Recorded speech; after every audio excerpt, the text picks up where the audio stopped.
सिर साहब, अमेरिका और इंडिया के ताल्लुकात कुछ अरसे से कशीदगी का शिकार थे, तो आपसे हम इस बारे में एनालिसिस जानते रहते थे कि एससीओ में जाने से इंडिया को क्या फ़ायदा होगा। उस पर आपने तबसरा किया। आपकी प्रेडिक्शंस कुछ 6 माह में, कुछ 3 माह में, कुछ 1 साल में पूरी होती हैं, लेकिन ये तो 24 घंटे से पहले ही पूरी हो गई, जो आपने बताया कि अमेरिका और इंडिया के ताल्लुकात का मुस्तकबिल क्या है।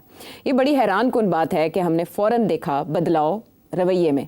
आपने कल क्या कहा था प्रेडिक्शन में, पहले वो याद दहानी करवाते हैं। मेरा अपना तजिया ये है कि इंडिया बिल्कुल चाइना के कैंप में नहीं जाएगा। इंडिया अपने रशिया के साथ तल्लकात रखेगा, मगर इंडिया और चाइना के जो प्रॉब्लम्स हैं बड़े गहरे हैं और सबसे बड़ा उसके अंदर इश्यू पाकिस्तान है। इसलिए मैं नहीं समझता कि ये डोनाल्ड ट्रंप के वो जनाब चाइना के डार्क एरियाज के अंदर इंडिया जा रहा है, ऐसी बात नहीं है। मेरा ये याद रखिएगा, मेरा क्लिप रखिएगा कि ये सूनर और लेटर इंडिया वापस डोनाल्ड ट्रंप और अमेरिका के कैंप में वापस एक पांव रखेगा और अपने जो मसाइल हैं अमेरिका के साथ उनको हल करेगा। स्पेशली ये जो टेरिफ्स वाली बात है, ये छोटा सा एक हिकअप हुआ है। हिकअप मतलब है कि क्या कहते हैं, हिचकी आई है, तात्तुल आया है। हिचकी आई है। डोनाल्ड ट्रंप ने कोई बेवकूफ सी बातें की हैं जिसकी वजह से नरेंद्र मोदी ने अपनी इज्जत बचाने के लिए ये काम किया है, मगर इसका ये मतलब नहीं है कि वो इस कैंप के अंदर जा रहा है। एक एक बात काबिल गौर है आपके सारे एनालिसिस में, और हर जुमला वजन रखता है। जैसे आपने कहा सूनर और लेटर, चले ये डोनाल्ड ट्रंप ने आज जिन ख्यालात का इजहार किया, एएनआई की खबर को रीट्वीट करते हुए नरेंद्र मोदी जी ने भी उसका जवाब दे दिया, ऐसे जैसे तुरंत वो तैयार बैठे थे लपके फौरन जवाब देने के लिए कि आईजे हम तो आपको मिस कर रहे थे, ये ब्रेकअप तो है नहीं और ना ही हमने मूव ऑन किया, हम आपकी तरफ वापस आ रहे हैं। आपने फिर कहा एक पांव रखेगा वो दोबारा अमेरिकी कैंप में। अब इसके बाद फर्दर आपसे जानना है कि ये हिचकी तात्तुल के बाद अमेरिकन प्रेसिडेंट डोनाल्ड ट्रंप को पछतावा हो रहा है या वो दाना डाल रहे हैं कि इंडिया का रिस्पांस चेक करें। What's next? आप सही कह रही हैं। डोनाल्ड ट्रंप ने ये फजूल सा बयान दिया था, उसमें कोई हकीकत नहीं थी, ना कोई वजन था, और नरेंद्र मोदी के ऊपर प्रेशर पड़ गया बिकॉज इंडियन मीडिया पड़ गया उसको कि डोनाल्ड ट्रंप तो ऐसी बातें कर रहा है।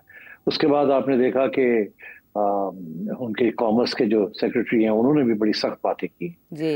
और इल्जाम लगा दिया है हिंदुस्तान के ऊपर, इंडिया के ऊपर, कि आपकी वजह से ये यूक्रेन का वॉर नहीं खत्म हो रहा और आप इसको हेल्प कर रहे हैं रशिया को, तो मेरा ख्याल है कि it's they both went overboard, जिसे कहते हैं ना कि बहुत बढ़ गए थे। अच्छा, उससे फिर जाहिर है नरेंद्र मोदी ने कोई जवाब तो नहीं दिया, उठ के वो चले गए।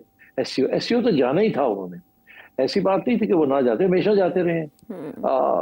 ब्रिक्स का भी हिस्सा है वो, मगर इस दफा उन्होंने जो इस दफा कोशिश की, वो नजर आ रहा था कि नरेंद्र मोदी लपक के कभी प्यूटन के पास पहुंच जाते थे, लपक के कभी शी जिनपिंग के पास पहुंच जाते थे और तस्वीरें दिलवाई जा रही थी, कैमरे साथ थे और वो बिल्कुल ऐसे था कि he is acting on stage.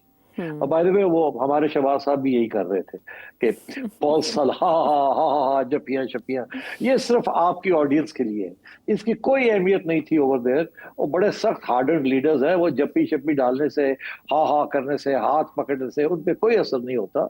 ये सिर्फ सारी शहबाज शरीफ साहब जो कर रहे थे वो आपके लिए था, पाकिस्तानी ऑडियंस के लिए था कि देखो जी मैं कितने पहुंचे यहाँ तक, कितने बड़े लीडर जो वो तो मेरे यार ने। उधर नरेंद्र मोदी भी यही कर रहा था, हाथ पकड़ के इधर जा रहा था, हाथ पकड़ के इधर आ रहा था और फॉल्स लाफ्टर, हा जैसे कि वो सिर्फ आपके लिए कर रहे थे। कोई उनको उसमें मिला शिला कुछ नहीं, किसी किस्म का, ना ही वो इतने मंजे हुए लीडर्स के साथ ये हा हू के साथ कुछ बात बनती है। अच्छा, वो कहते हैं ना कि इंटरेस्ट होते हैं, दोस्तियां नहीं होती। तो अब बात यह है कि मगर डोनाल्ड ट्रंप जो है वो देख के बड़ा परेशान हुआ और वो किया भी डोनाल्ड ट्रंप के लिए जा रहा था। चाइनीज भी डोनाल्ड ट्रंप के लिए कर रहे थे वो परेड शरेड ये भी दोनों जॉनीज ऊपर नीचे हिल रहे थे पाकिस्तानी और इंडियन ऑडियंस को दिखाने के लिए, और उधर डोनाल्ड ट्रंप जो है वो देख रहा था और अमेरिकन मीडिया उससे पूछ रहा था कि हम दसो एक ही हो रहा है, एक ही हो रहा है। हाँ। तो और सारे कमेंटेटर्स डोनाल्ड ट्रंप को क्रिटिसाइज कर रहे थे। तो ये मुझे नजर आ रहा था कि इतने इंटरेस्ट हैं दोनों के, ये छोटी छोटी बातों के ऊपर ये जज्बाती किस्म के हो रहे हैं, या अपनी ऑडियंस की तरफ देख रहे हैं और कुछ भी नहीं, और ये सीधे हो जाएंगे और वो हो गए। अब मैंने जब ये कहा ना कि एक कदम उनकी किश्ती में, वही बात हुई। अब ये देखे ना, वो न्यूयॉर्क नहीं जा रहा, ट्वीट कर दी हाँ। सलाम दुआ ले ली, मगर यूएन नहीं जा रहा है। क्यों नहीं? Yes. क्यों नहीं जा रहा? क्यों नहीं जा रहा? हमेशा जाते हैं। हाँ जी। नहीं जा रहा है, इसलिए नहीं जा रहे क्योंकि वहां डोनाल्ड ट्रंप आ रहा है। हम्म।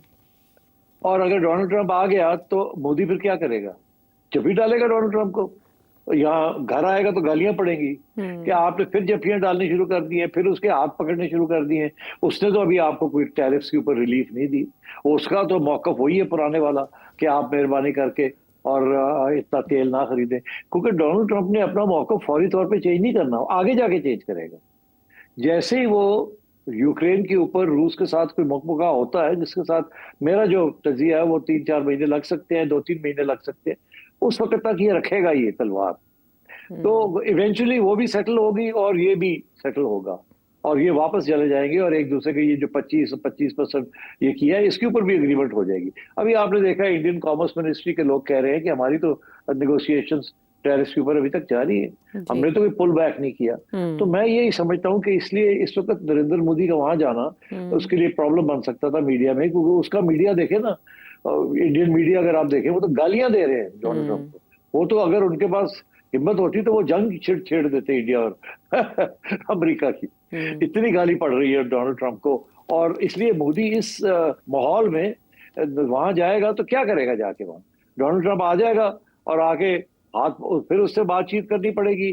फिर दूर रहेगा तो लोग कहेंगे जी ठंड पै गई, नेड़े आएगा कहेंगे लो जी हुण मिलिया की तुहानू, तुसी फिर नेड़े हो गए हो।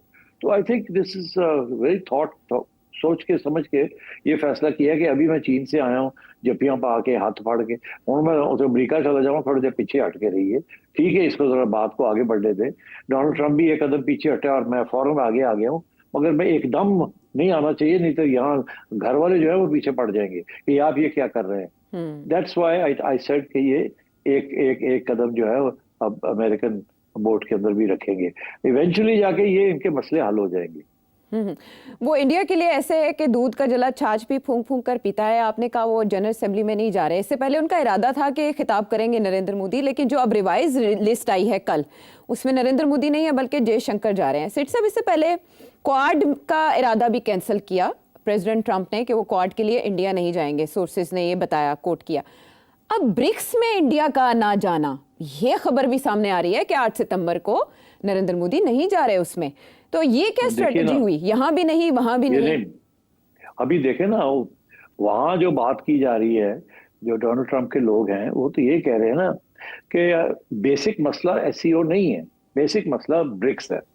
ब्रिक्स एक इकोनॉमिक ब्लॉक बन रहा है जो कि डॉलर को गिराना चाहता है और नई करेंसी करना चाहता है, और BRICS is the economic bloc, not SCO. के अंदर इज नॉट इम्पोर्टेंट, सिक्योरिटी वाली बात है एससीओ की।